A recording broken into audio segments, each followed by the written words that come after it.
Hello, everyone, and thank you once again for tuning into another segment of my About My Father's Business Thursdays, where I like to highlight Christian businesses and, just give people an opportunity, or especially Christian business opportunities, to let people know about the services, products, and things like that they offer.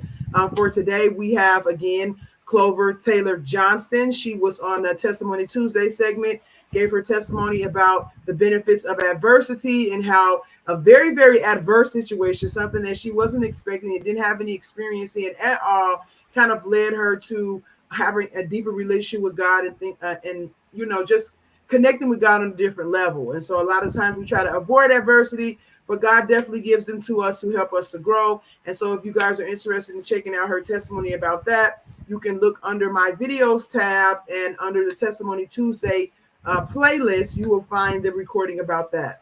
But today we're going to be talking about something that was birthed out of her experience, which is the case a lot of the times when you have adversity. So the Bible talks about God, what was meant for evil, God turns it around for good. And one of the ways that he does that is to refine your purpose and vision in life from your adversity. And I've heard so many people, so many stories about people going through very, very tough things. And what comes out of that is a clearer vision of what they're here to do and the passion behind to see it through.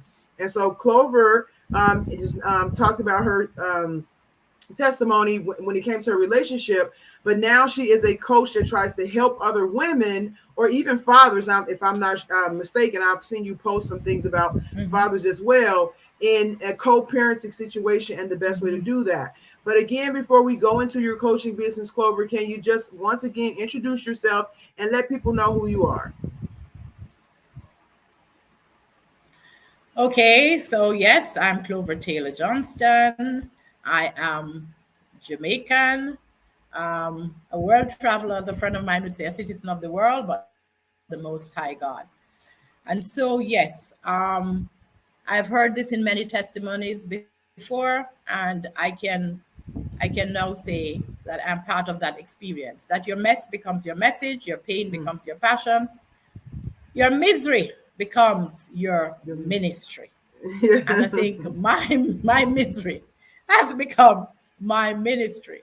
Yeah. And so, just to say in a nutshell, that I was married, got divorced when my children were before they had hit double figures, and separated when they were infants. So I literally had to take up the mantle of parenting, and I consider the single parent, I consider it a misnomer, because there's so much more that you have to do. I think we need to change that title, but anyway. So from that, and for full disclosure, years later I had another relationship, and from that relationship came another daughter. And while that person was definitely more fully engaged and present, there were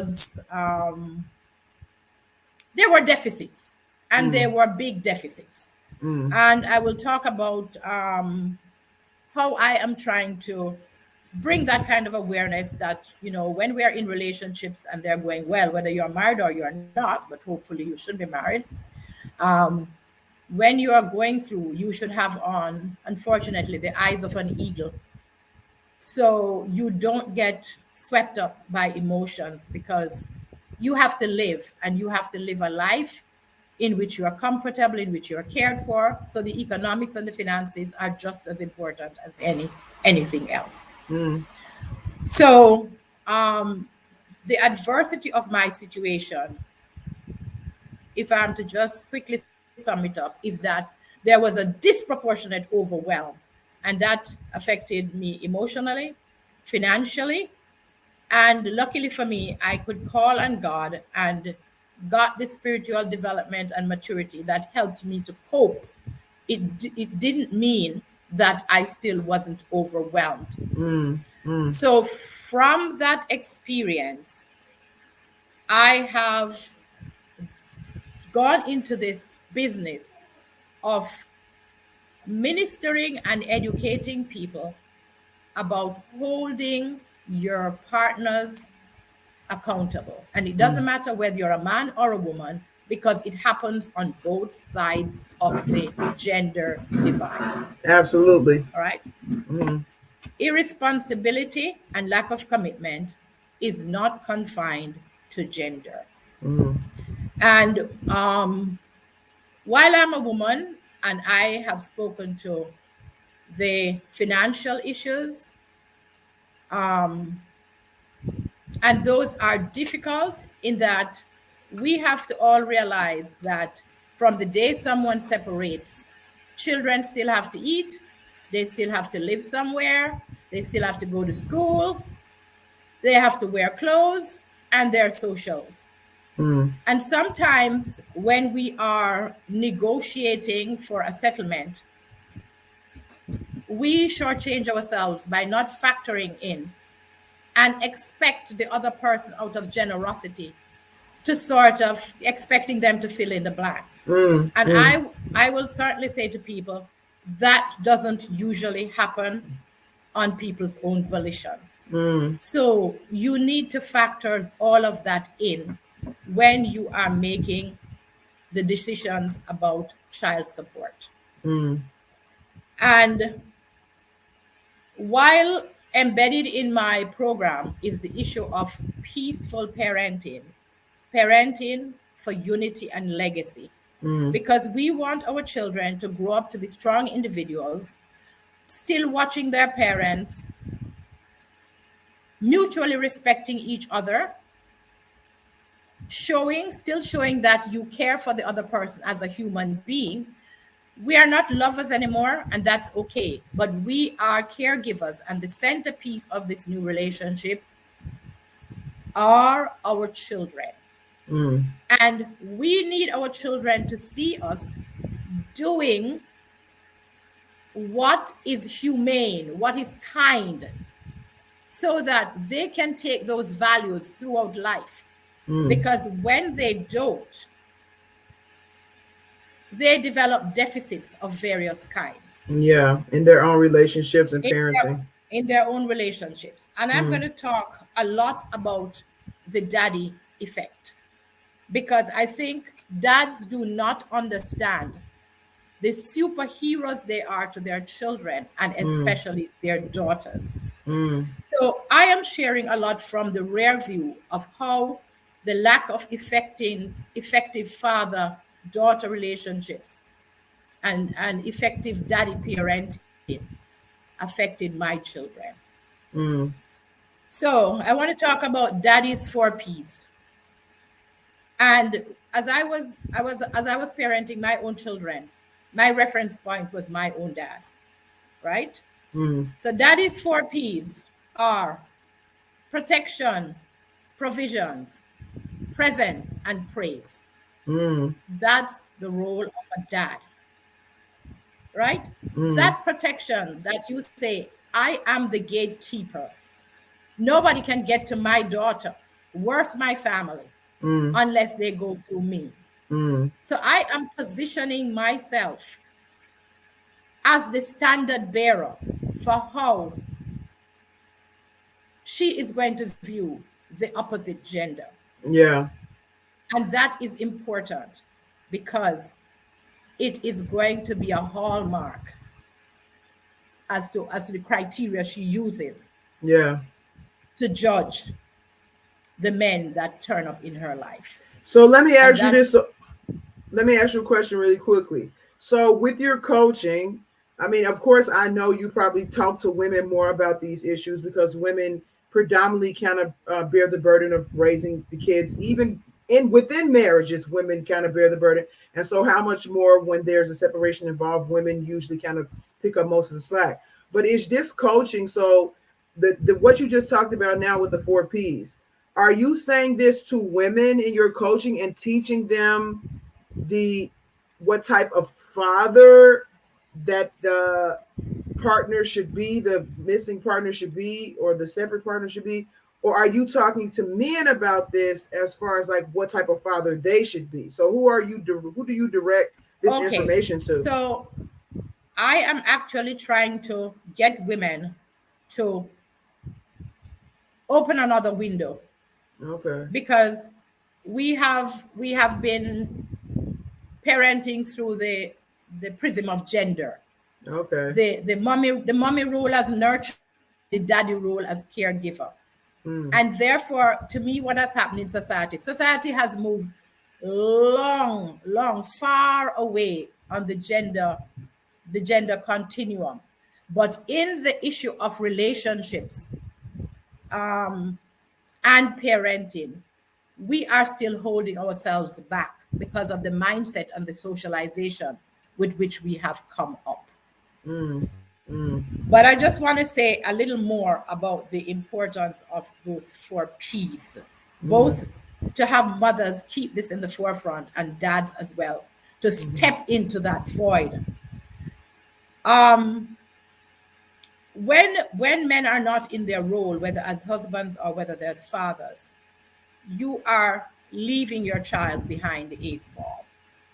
And what happens, like the statistics for North America, especially the US, says 70% of African American households are headed by a single parent. Yeah, I thought it was higher than that. Yeah. And 1 in 3, ends in a divorce. So it could be we know it's up there. So it's way above 2/3. It's way above 2/3. And what does that set us up? It sets up our children for identity issues. It sets up our children for lower self-esteem. It sets them up for lower educational productivity. It sets them up for rebelling more in those years when we all struggle, right? And if all of those become compounded and everybody gets a taste of one of those, it already sets up that individual for dysfunctional relationships. Yeah, and so one thing I wanted to mention really quickly, I actually did a webinar with this topic. It was connected to another topic, but it was about this, is that poverty is also a big issue. So when you have one parent that is absent, it increases the chances of that child growing up in poverty, and growing up in poverty kind of sets you back in a lot of ways. So I just wanted to throw that in there, but go ahead. Absolutely. All of these issues affect your child's life chances. That's the bottom line. Yeah, absolutely. It affects your child's life chances. So we are not doing the other parent a favor. And that's the new mindset I want people to just imbibe, to just really get that into your psyche, that it is not the other parent you are affecting, it's your own child. Exactly. And you are, remember, especially dads, you are the first man that she loves. You are the first male she tries to please. You are the first man that's going to tell her no, because you're going to have to tell your child no for something. You're the first person that disciplines her, right? So you really ultimately set her up for the male-female relationship, right?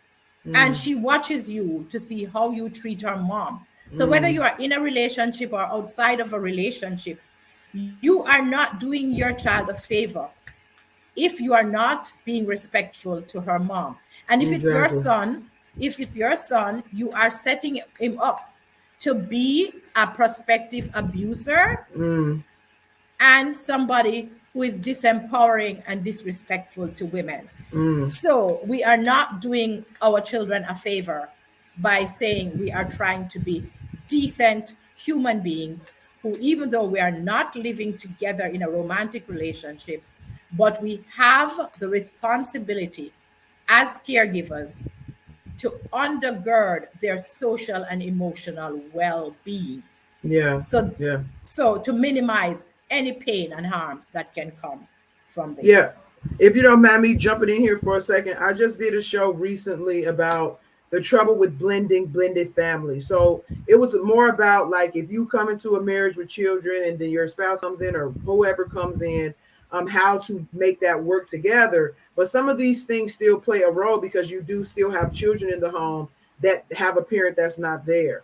And one of the things that they said, which has always been a very, very principle that I live by. So when I grew up, my parents divorced, and there was a lot of fighting back and forth between them. And something that they said, so I'm very, very careful, even in the midst of, my own marriage, if we have issues and things like that, how I present their father to them. I never want to say anything bad about their father, or because I have the power to shape their perception about their father. And my thing has always been, they'll get to know their father for themselves. They'll get to know their mother for themselves. It's not up to me to now hand you a perception of that person, because you have your own mind and you'll grow up and put things together for yourself. Even if you have a partner that's like, especially in a separated situation where the other parent is not a good parent, and it's still not for you to tell that child your parent is bad.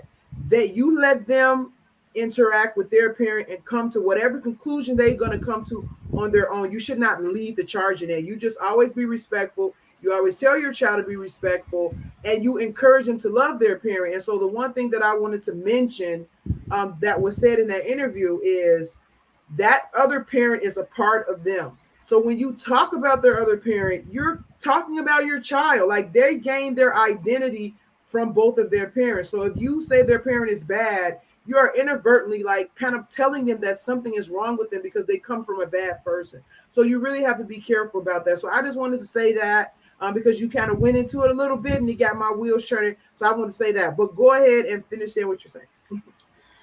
Yes, I couldn't underscore what you are saying more. I share that on my page all the time.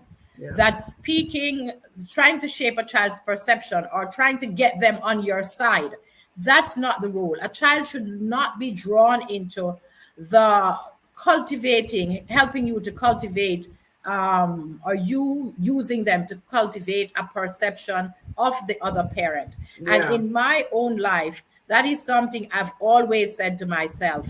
Children will grow up. It is my duty to make sure they have access to their dad. When they get older, children, they are perceptive. They will look back in the rear view and they will put the pieces together. Exactly. So as you correctly say, when we speak negatively about the other parent, we are basically putting a knife edge into that child's emotions. Yeah. And it is definitely advisable not to do it, because the child is a product of both people, and it's as if you are cutting. It's just like divorce. It's as if you're cutting the child apart and pulling them in two ways. Exactly. And that is not empowering, and it doesn't facilitate their emotional growth and well-being. So absolutely, that is something parents should not do. Yeah. And there's a saying, any negative discussion about the other partner, you should do that with your counselor or your therapist. It's not something you should do with your child. Yes, and it's absolutely okay, right? You may need to do it, and there might be whatever the reason, and it might be a valid reason, but that is not the child's domain. Exactly. That is for your therapist, your counselor. Exactly. So I totally agree. And one of the other windows and prisms that I want to talk a bit about, I focus on the gender role, because I think the gender role that many of us have come up with, and in the parenting male-female relationship, we're still lagging behind, and especially when it happens when children are young. None of us are automatic nurturers.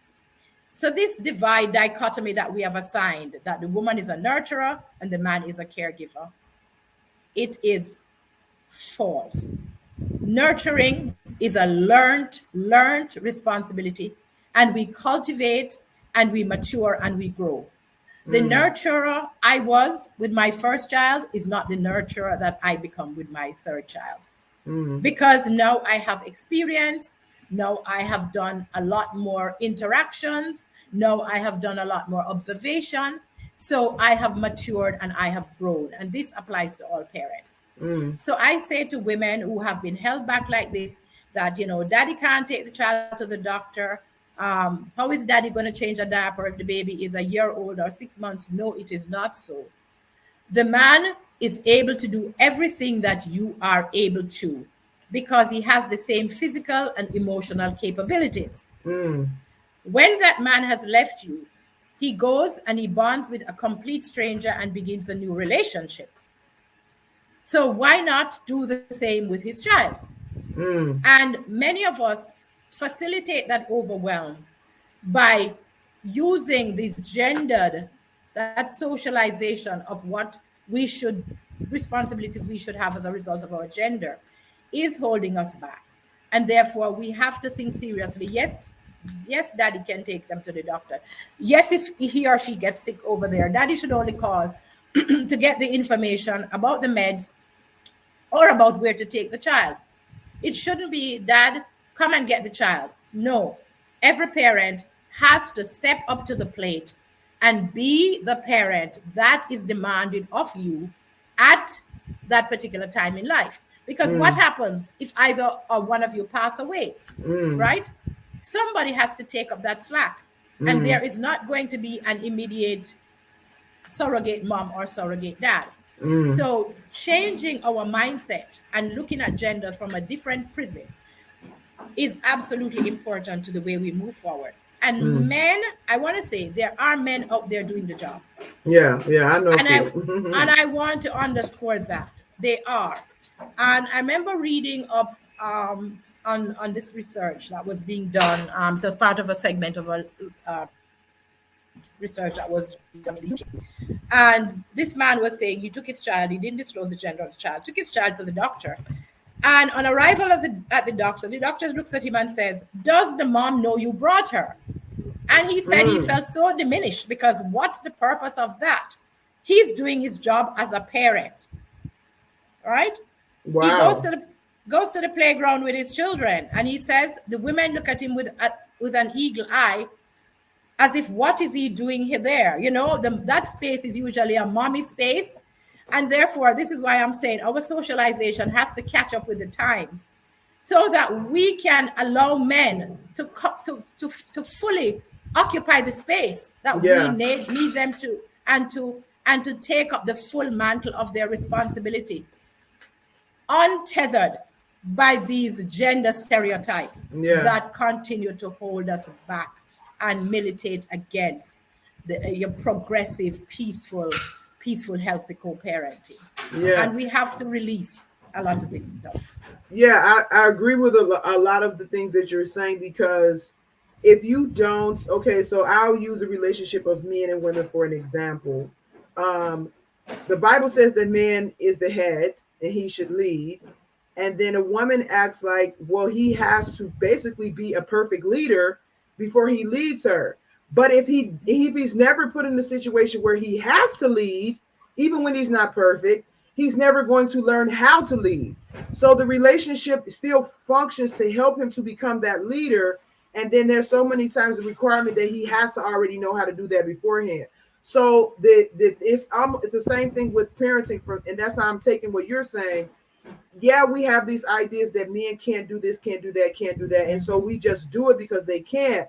But by us doing it, we never give them the opportunity to learn. We never give them the opportunity to learn how to fix a bottle, change a diaper, things like that. And actually, when you do that, you're like taking some of the responsibility of parenting off of them and putting more on yourself. And so you have to allow, even if it's scary, because I know even for me, you know, with my kids, sometimes you're used to doing it, you're more comfortable doing it. It's like you put them in the hands of the dad, and it's like, is he going to know what to do? And it can be scary. It can be nerve-wracking. Sometimes your baby might not be happy, but you have to allow that struggle. Just like what we talked about with you know, the benefits of adversity, you have to allow that struggle so that they can grow and change and learn, like what you're saying. Because God did design us. And so a lot of what you're saying, this is coming to my mind, that God designed us to have two parents. He did. Ideally, it should be in a marriage with two people who love each other. But when that is not the case, you still have responsibility to your child. They need you mentally, emotionally, physically, spiritually, and everything. And so it's up to you as a parent, once you bring a life into this world, to take care of it and tend to it in the way that God's created us to do that. And when you don't, creates a lot of problems for the child later on in life. So it's your responsibility. It's a shared responsibility, and it's an equal responsibility. And so that's what I want to say. Yeah. You are absolutely, and I couldn't agree with you more. And I will just add a bit more to that to say, we all need to realize that a mother cannot be a father, and a father cannot be a mother. Yeah. So absolutely. apart from the physical responsibilities, I'm not speaking of physical responsibilities. I am saying each of us already have carved out roles that are there. And therefore, for people who, would want to shrink back and say, I'd rather do it, you, as you said, you are not doing the person any favor, nor are you doing your child right, Mm, because mm, that you're not allowing that parent to grow into who they fully should be to mm. meet the needs of that particular child, and Yeah. that is very important. So Yeah. sometimes in the short run, we are actually undercutting the experience that that child ought to be having with the parent. Yeah. So we have to step back and allow, as you say, allow the person to grow into these roles, Mm, even no matter how amateurish they may appear, and how sometimes, we want to step in, but we have to, because people have to grow into their roles. And in fact, we didn't know how to change diapers. We had to read, we had to watch, we had to do all the things, and make a conscious effort to learn, to yeah. absolutely learn Yeah. what the physical responsibilities are. So absolutely, for sure, we have to, as parents, commit to the fact that this is a shared responsibility, and Yeah. it is a responsibility that goes on for at least 2 decades, and therefore Yeah. we have to be prepared to go the marathon. Yeah. And I would even go so It's not far as a to it's say not a that, sprint. yeah, and I would go so far as to say that growing in these relationships help us to understand God. Like they help us to grow spiritually, mentally, and it really expands our understanding of God. So all of these relationships that we have, whether marital, parental, things like that, they're all, God put them all in place for us to have a better idea of what it means to be small gods in the earth, and so it's up to us to grow in these things. And as we grow in these things, we understand God a little bit more, and we understand ourselves, and in understanding ourselves, we understand God. So I really like this coaching that you're doing, because I have not heard of co-parenting coaching before, but it is definitely needed for the time. Like you said, especially here in America, we have very, very high rate of single parent homes, and it's become a new normal that we need to learn how to navigate and still do it in a godly way. Because just because we mess up and have kids out of wedlock, or we mess up and our marriages don't survive, that doesn't mean that God's plan for stuff becomes void. We still can get back on track and do things in very, very healthy spiritual ways, even in the midst of that, because God is bigger than all of our mistakes put together. And so he can still help us navigate these relationships, Absolutely. although they are not the way they were designed to be. And we have to be open to learning new ways to do that for the benefit of ourselves, of course, the person that we have had children with, because they should not be our enemy. Unfortunately, that's the case a lot of the time. And then also for the future of our children and their children and their children and their children. So we teach these things and Absolutely. they get passed down. So can you talk a little bit about the structure of your coaching before we wrap up? Do you offer one-on-one coaching? Do you just coach men? Do you coach women? Do you do group coaching? Just let everybody know a little bit about your actual service and how much it costs. Okay. So I am focusing on one-on-one coaching right now, and Okay. I am trying to especially work on the demographics of men, Okay. because I just want to be on that team where they understand that they are really superheroes, or they can be the superheroes in this relationship, Amen. and how valuable they are. Mm, That moms are not the be all and the end all. mm, And we need them for stability and balance in the parenting relationship. We right. need them for identity building, Yes. right? Amen. Mm, And I just want to speak a little bit about, because I talk a lot about anger, because I realize it's a predominant negative emotion that people seem to deal with. And getting past that is usually a big hurdle, especially in the early days of the relationship. And if we can get past that, um, dealing with the issue of forgiveness and anger that's all sort of tied up, and just get that release, we will begin to have a different perspective on the generational legacy we want to leave our children. Because I think sometimes we just think too short term in terms of family life, because we are not physically present in the same household. So I want to just stress that for people, that generational legacy of peace and unity. Like I can share with about myself. We turn up at the same birthdays. We turn up at the same weddings. We turn up at the same services, church services. We're going to be turning up at the same wedding receptions, whatever it is. And we don't want to be one person to be running and hiding when they see the other person. What message that we sending? So I tend to focus on all the nitty-gritties that people shy away from because of the rear view mirror that I have had and how I've seen that negatively impact families. So yes, I am focusing on one-on-one coaching, because I think that's where people develop the greatest change. Change comes a lot quicker, because if they are open and honest, they can get the feedback, they can get the support. And yes, I offer basically a 10-hour coaching program for $1,000. Okay. And my email is johnston.clover@gmail.com. You can DM me on Messenger, Clover Taylor-Johnston.